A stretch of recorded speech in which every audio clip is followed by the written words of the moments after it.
रात के ठीक 3:12 बजे हवेली की दूसरी मंजिल से पायल की साफ आवाज गूंजी। छन छन छन। अमित सीढ़ियों के नीचे खड़ा था। उसके हाथ में टॉर्च थी, लेकिन उंगलियां कांप रही थी। पूरा गांव महीनों पहले शहर जा चुका था। इस इलाके में अब सिर्फ वही रहता था, क्योंकि हवेली उसके परिवार की थी और वो इसे बेचने आया था। आवाज दोबारा आई, इस बार थोड़ी तेज, जैसे कोई जानबूझकर उसके सुनने का इंतजार कर रहा हो। हवेली के अंदर सीलन की गंध थी।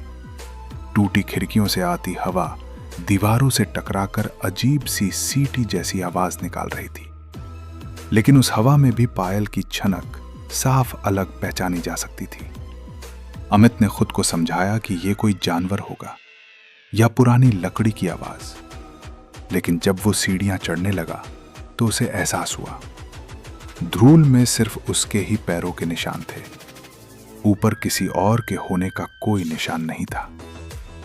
दूसरी मंजिल पर पहुंचते ही आवाज अचानक बंद हो गई। सामने लंबा अंधेरा गलियारा था।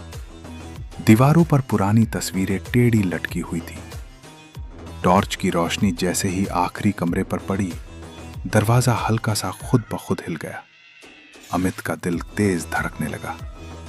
यही वो कमरा था जिसके बारे में उसकी दादी ने सालों पहले एक बात बताई थी। इस हवेली में कभी एक लड़की की शादी तय हुई थी। शादी से एक दिन पहले वो अचानक इसी कमरे में मृत मिली।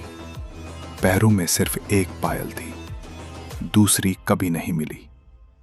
अमित ने तब उस कहानी पर ध्यान नहीं दिया था, लेकिन जैसे ही उसने कमरे का दरवाजा खोला, अंदर का नजारा उसकी सांस रोक देने के लिए काफी था।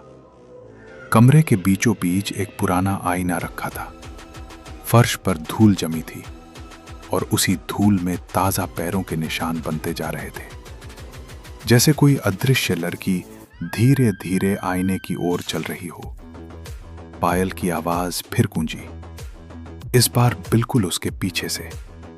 अमित ने पलट कर देखा, वहां कोई नहीं था, लेकिन आईने में उसके पीछे एक धुंधली आकृति खड़ी थी।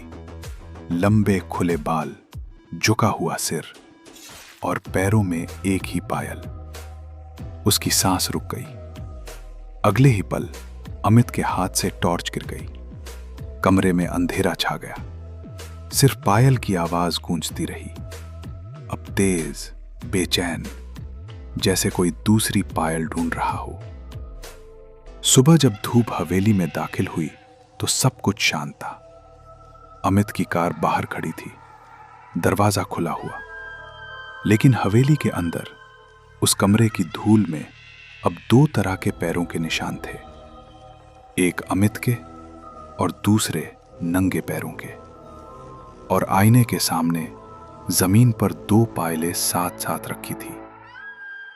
गांव वाले कहते हैं उस रात के बाद से हवेली में पायल की आवाज कभी नहीं आई।